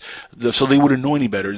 Back then it was a lot easier to indoctrinate anybody into believing stuff because there was no education like there is today. You see what I'm saying? That's your interpretation of the facts. I mean, I've read all that stuff. Okay, and I know what you're saying, but what I'm telling you is that you even date your birthday from his birthday. There's mounds of evidence that a real person named Jesus that fit this profile existed. Way more evidence than even me. I don't know about that. You're talking to me on the phone right now, so I know you exist. Yeah, but that's for you. The people after I'm dead and gone 100 years from now, there won't be any special evidence other than not true. Your book could be out there. There might be a couple movies, Lance, so that might be out there. There'll be evidence. You think in a couple hundred years they're going to forget who George Lucas is? No, they're not going to forget him. He's going to be legendary forever. In 500 years, they're still going to talk about Michael Jackson, George Lucas, Elvis Presley, figures that create this legendary, iconic status to themselves. Jesus was the first cartoon character that was created by the Vatican to indoctrinate people. He was literally the first comic book character created to indoctrinate the masses. That's what Jesus was. But that's what I'm trying to tell you is that all comes down to your source document, okay? And the Bible stands on its own as authoritative. And there's more than just what I gave you. I gave you one example of hundreds. Okay. Let's go to the next example of these things coming together, okay? Let me give you another good one. This is one of my favorites. It's a very little known one, okay? In the Torah, which is the first 5 books of Moses, right? You have a genealogy from Adam to Noah back in Genesis chapter 5. Okay, so what you have is you have this guy Moses.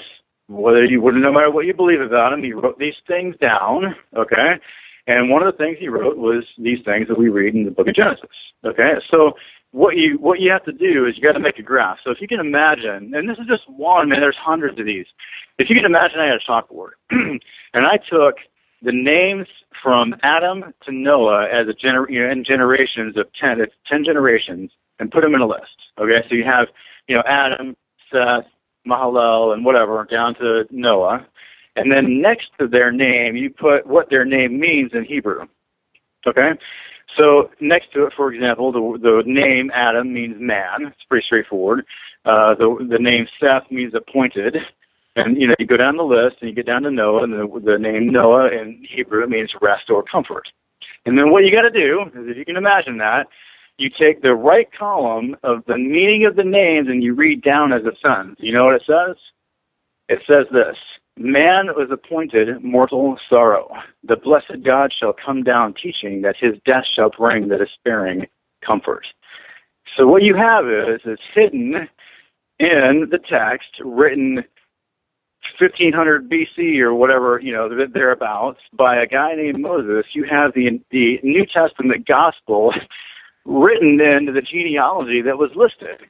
So the idea that Moses knew what he was doing when he wrote that, and it just kind of happened to work out that way, is ridiculous. That is what's called a fingerprint of the Holy Spirit, okay? Giving him information that he probably didn't even know what the heck was going on. He was just writing the genealogy. Repeat that quote again for Moses. Man, this. Now you got to get this by following the pattern I'm giving you.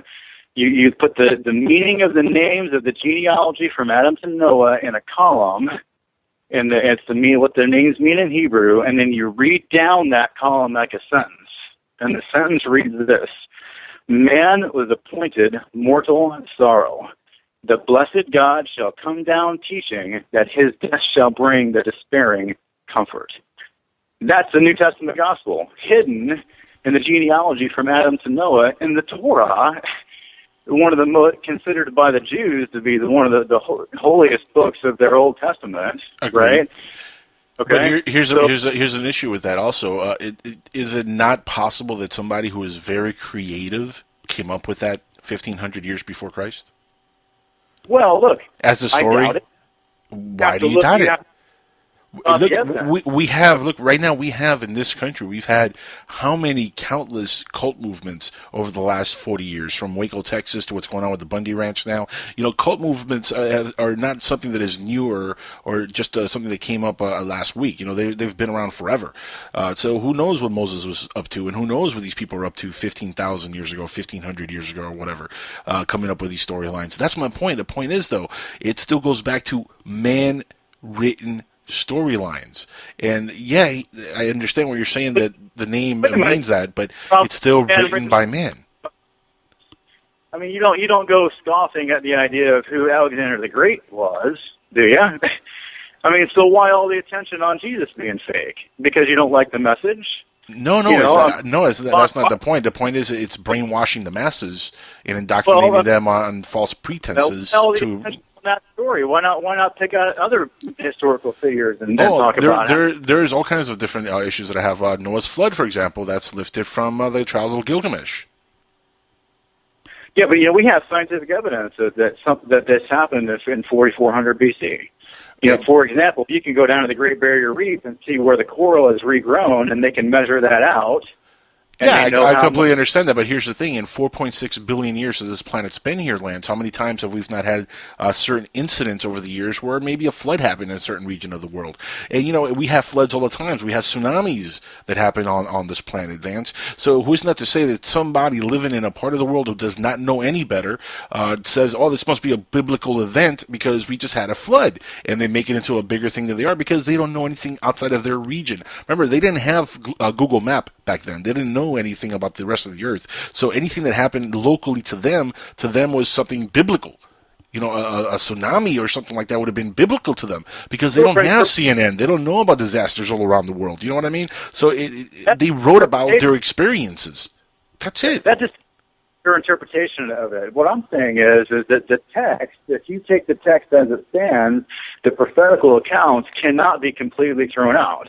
These things happen in hundreds of examples. I mean, we're touching on like two. I mean, I can give you another good one, okay? This is another one of my favorites, Psalm 22. You go in there, and any objective reader of the text can see that it's about somebody being crucified, no matter who you think it might be, okay? As a believer of the Bible, I would argue that it's talking about the Messiah, and we give a name to that person. We call him Jesus, who's supposed to be God manifest in the flesh. But if what you got to put together is that when that thing was written, and combine that together with the historical documentation that we have about when crucifixion was invented, and you see that there's a disparity which only shows that there's a prophecy there. Let me spell it out for you. You got this guy, this King David, writing this psalm, the song or whatever, And approximately, depending on the records, somewhere around, 1000 BC-ish, right in there. And you have him writing about someone being crucified. But if you look at the records, crucifixion wasn't invented until about 800 or 900 years later, and then was instituted by the Romans as a form of capital punishment in 100 BC. So what you have is a Jewish king sitting on a throne in Jerusalem writing about something that has not even been invented 900 years before it happened. Now, if it was just one of those, you might be able to do what you're doing and throw it out. Well, how many things were not invented 40 years after Star Trek came out that Gene Roddenberry thought up and put on TV? Tablets, laptops, cell phones, flip phones, all kinds of things. Look, man has been creative since the beginning of mankind, and we've always had an imagination, and we've always created storylines and story arcs and things that we've always used to pass the time, especially back then where they didn't have the internet. Unfortunately, Al Gore hadn't invented it yet. Yeah, right. Al Gore, God bless him, he's always putting his foot in his mouth over something. Anyway, that's a whole other story.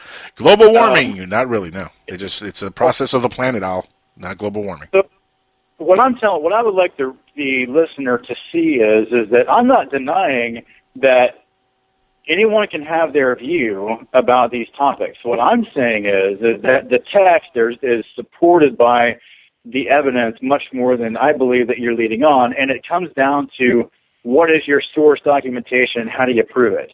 And I think that one of the key elements that God has used is the prophetical accounts. And I'll say this again, it's not just a matter of me quoting you a couple verses and saying something happened.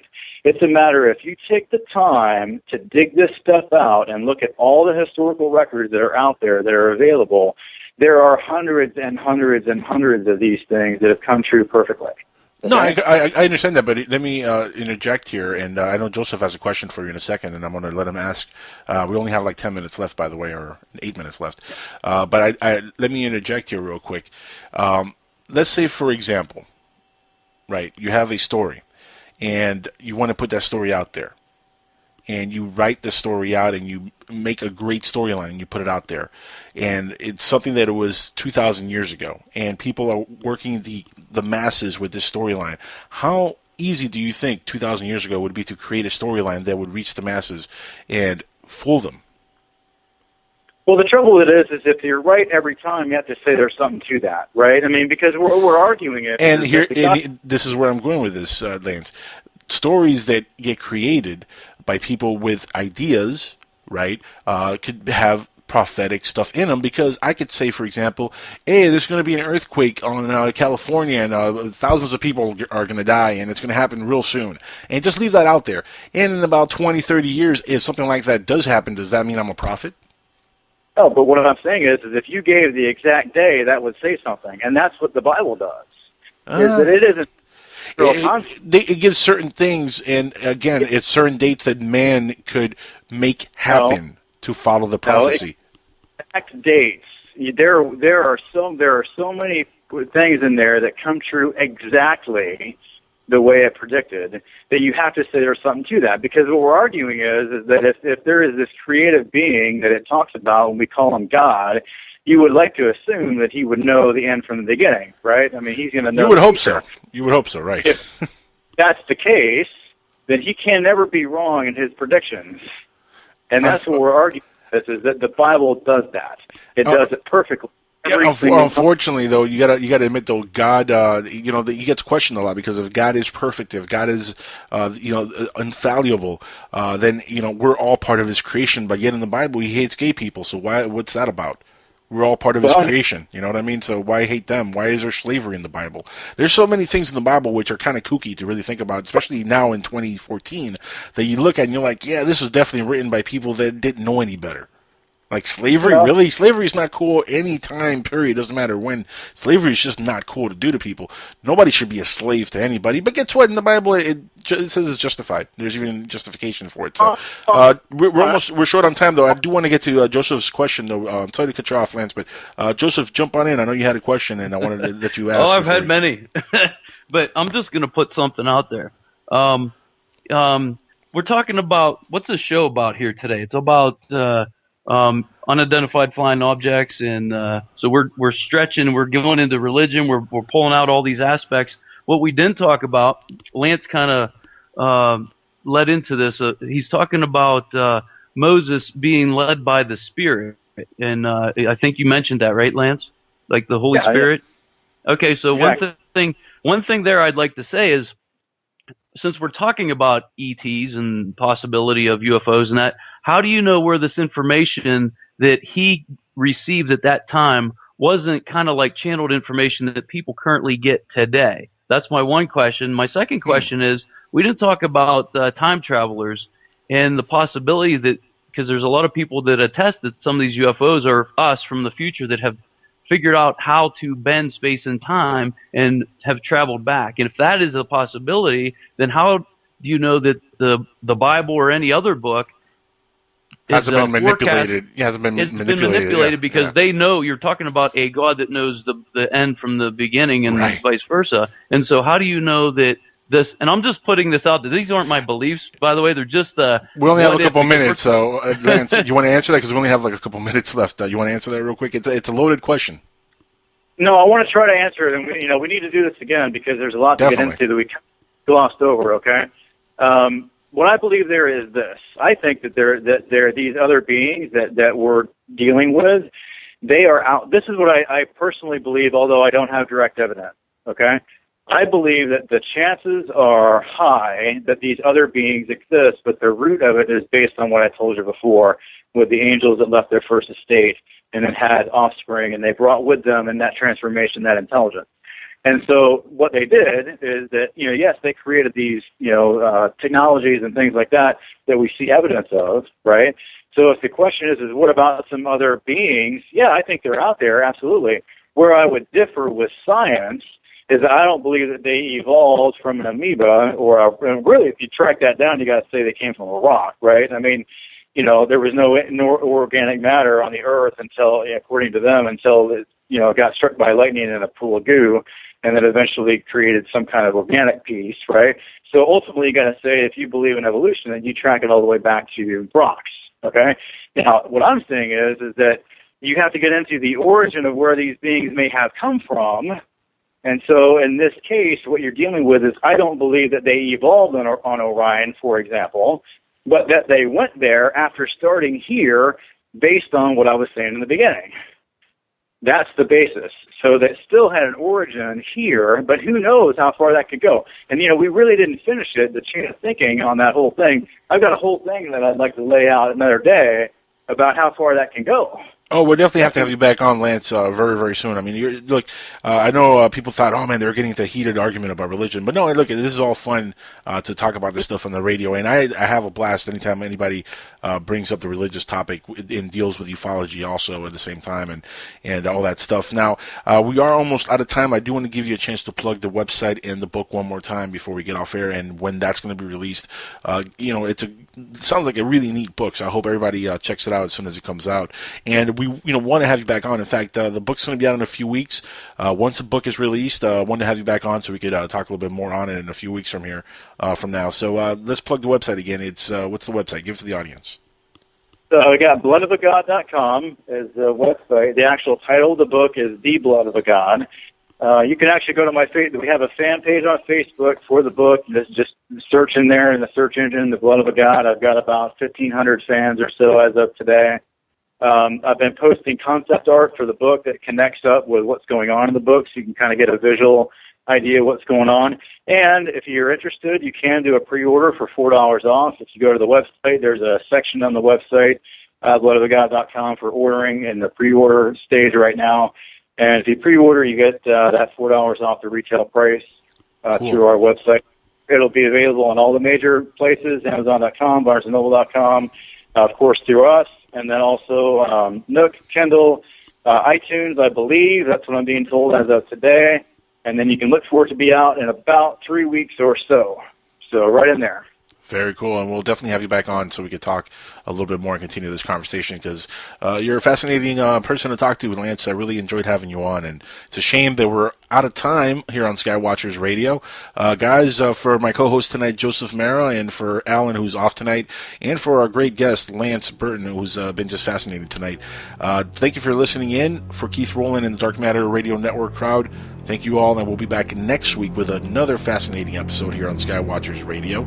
We have Justin Brown, who's going to be on the show with us, Justin Brown of Unified Field Radio himself. So look forward to talking to him, and please come back and listen to that show. Guys, we're all out of time. We will see you next week. And there's all kinds of technology nowadays. Yeah, and so, it's really difficult sometimes because some of these things are so well done that you would want to believe it. You know what I'm saying? That's why we're on here. We're here to talk about these things. I think each one of us have had personal experiences, and it's like, man, let's get to the bottom of this. And so we have these tricksters out there that throw some of the stuff in the mix, and you're like, man, that looks too good. You know what I'm saying? Tricksters. I'm still upset over the whole alien autopsy video. That, man, I was so hoping that was real. Oh, you know what? Back in the, several months ago, or maybe it was a prior show that you interviewed me on, you sent me a link about the FBI releasing information about some of this information. Do you remember that? Vaguely. I've done a lot of shows, man. Yeah, I know. The reason why I'm saying it is because the guest that we're having on today is former FBI, right? So I wonder if he knows anything about that, and it would be cool to ask him that. Yeah, that's a good question. Write that down and ask that when we have Lance on the show, which we'll have him on in about 25 minutes or 20 minutes or something like that. We'll have him on. So you can write that down, jot it down, and we'll ask him that. I have other news here I wanted to get to. Check this out.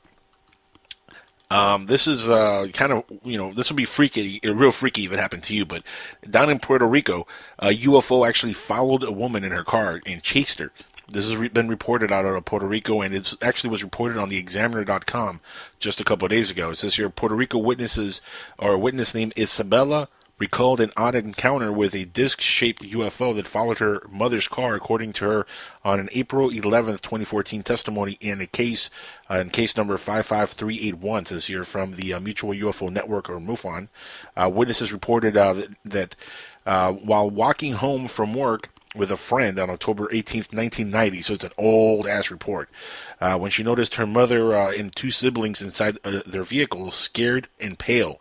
She said her mother asked her what happened, and her mother just looked at her, and when the car, says here, asked her to watch what happened when she moved the car. Whatever, they miswrote this. But anyway, she says, and I quote here, she moved it, and out from behind of the house towards the cliffside, a huge disc-shaped object came out. And the witnesses stated, my mother backed up.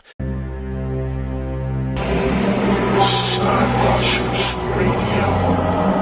Greetings and salutations, my fellow Skywatchers from all parts of the globe. We're back live once again here on Skywatchers Radio on this beautiful April 16th, 2014. My name's Angel Espino. I'm one of your co-hosts on the show. Along with me tonight, I have Dr. Joseph Mara, who's going to be filling in the co-hosting duties.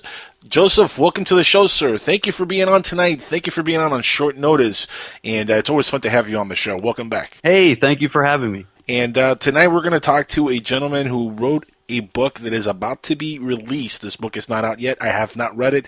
Looks super interesting, but I've got to talk to this guy in the last few days, and really, really interesting gentleman. His name is Lance Burton, and he wrote a book called it's called Blood of the Gods, or Blood of a God. I'm sorry, Blood of a God.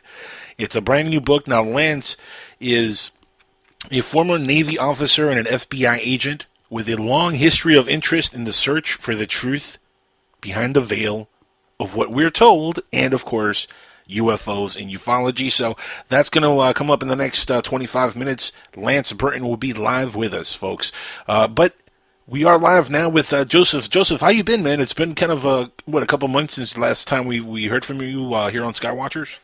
Yeah, you know what? I've been traveling, and I currently live in New Mexico, and that's where I work and hang my hat, so to speak.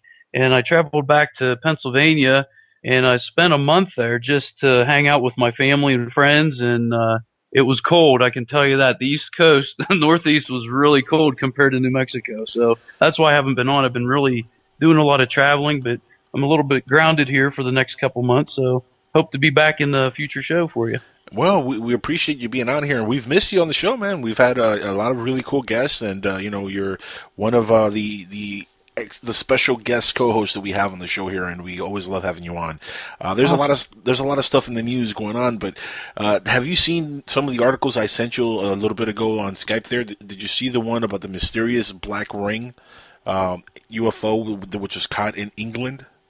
I saw something on Facebook about that actually, and prior to you sending that to me, and I didn't really get a chance to really read up on it. I saw the picture and I said, "Wow, that's really interesting," UFO, but of course it's unidentified flying object, and so I mean it's just a circle or a ring in the sky, and so it's really hard to say. People put things out there to muddy the waters, and if I was there and I saw it with my own eyes, or, maybe I'd have a better understanding of what this really was. But, I'm not really convinced at this point.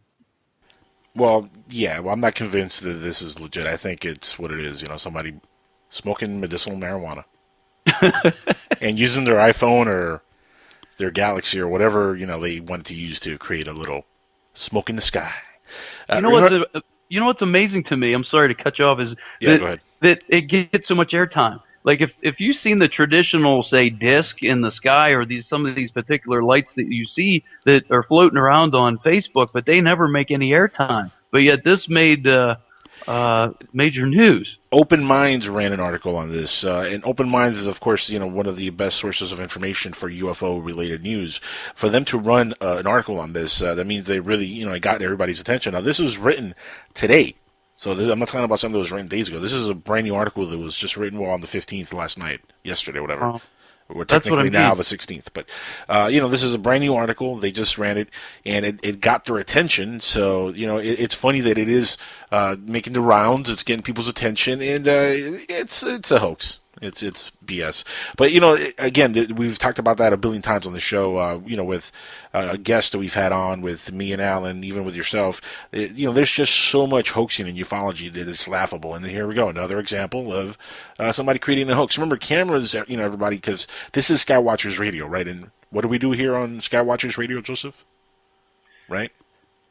Yeah, we try to... Huh? Yeah, I get you. No, well, that's actually a question I always ask Alan, and he always messes it up. So I was expecting for you not to have an answer either. But what we do here is we want to give the audience the proper information and teach them how to learn, or teach them how to really look at information they see on the internet and learn how to properly dissect it. For example, a camera doesn't have great depth perception. If you blow a little ring of smoke into the sky and just let it float a couple feet away from you, and you take the right picture at the right angle, it'll look like a UFO in the sky. Right, but that's how a lot of hoaxes is done. Yeah, and then there's Photoshop. Well, check this out. The mysterious black ring UFO that was caught in England might not be so mysterious after all. They're saying here, a mysterious picture of what looked like a big black ring of smoke above a town in a Leamington Spa in England, taken on Friday, has been making the news this week. However, the BBC confirmed today that it has been dubbed the Black Ring of Leamington Spa. It's actually a black ring of smoke. The phenomenon is known as a ring-shaped vortex. A common example is a smoke ring like the one blown in The Hobbit or Lord of the Rings by Bilbo Baggins. I don't know if you're a fan, but oh yeah, something like that. And as it says here, Doubtful News, Sharon Hill tweeted that on an article that she posted with links explaining how the ring vortex is made, boiled down that as far as I understand, they are created when smoke is forced out of a circular opening. Obviously, if you've ever smoked a pipe and tried to blow out, rings from tobacco pipe, like grandfather used to do. I don't know. Did your grandfather ever used to do that with his pipe? Sit there and smoke a pipe and blow rings out of it? No, but one of my buddies that I used to work construction with back in the day used to. And so, yeah, I know exactly what you're talking about. Right. Apparently, this is what this is. This is probably just somebody smoking some medicinal marijuana and blowing some smoke into the air and taking a picture with his iPhone or Samsung Galaxy or something like that. And it's a nice looking picture. And here we go. It's on the internet. Now somebody thinks it's a UFO. So let's call that Bat Squatch on this one. Let's just debunk this one right away. So they're saying, yeah, and look, it even says the ring in the video is similar to what witnesses say they saw in Leamington Spa when a 16-year-old girl named Georgina Heap took a picture with her iPhone. And it looks exactly the same thing. So, yeah, this is some guy who was just probably getting high and thought he played a prank on everybody. So this is posted on openminds.tv. Big shout outs to them. We're going to post this also on our Facebook page. If you guys want to check that out, very simple. How to get there is facebook.com/Skywatchers Radio. Please go there, like the page. Really, we need the likes. So like our page, Skywatchers Radio. We post all the news articles that we talk about on there, so you can follow up with what's going on with the latest information in the world of ufology. So what do you think of that? Another hoax, clearly. It's so hard to say funny. with a lot of these things. You got to use your discernment about it, and it doesn't fit the traditional profile of UFO. The car and hit again. Then she pulled forward, and then it came out again. She said her mother then asked her to meet at her home less than a block away. Now, this is, again, a report on theexaminer.com. I'm going to post this again on our Facebook page, so check that out over there. It says here, the craft was enormous. There was a low, almost faint hum. There were lights at the bottom flashing and back and forth from front to back in yellow, red, green, blue, orange, all kinds of different colors. All the colors of the rainbow, bright but not primary colors, says crystal, or not like crystal colors or like transparent colors. That's what they described it as. Let me link you also, Joseph, so you can check out the article when you have a chance there. Interesting article, but really, why are they paying attention to articles from something that happened in 1990 where there's no verification, you can't prove anything? It's another one of these articles. Okay, yeah, this happened in 1990. No proof. Just another story to throw into ufology. And getting back to what we were talking about just a couple of minutes ago, Joseph, it's kind of funny that it's just a bunch of stories, man. And where is the hard, concrete evidence? You know what I mean? Yeah, and the other thing is, in today, fast forward from, what was that, 1990, I think? 1990, correct, yeah. Yeah, and here we are in 2014, and the technology that I'm sure that our military has today, it wouldn't surprise me to see various craft in the sky, because you have whistleblower after whistleblower coming out and saying, hey, look, I worked on this project and we had these types of vehicles in the air that did this. Look at our drones that they have right now that we are aware of. That we're at least 100 years advanced in the military from what the civilians even know about. So right. Today, some of these sightings even currently don't surprise me as much as maybe, say 100 years ago.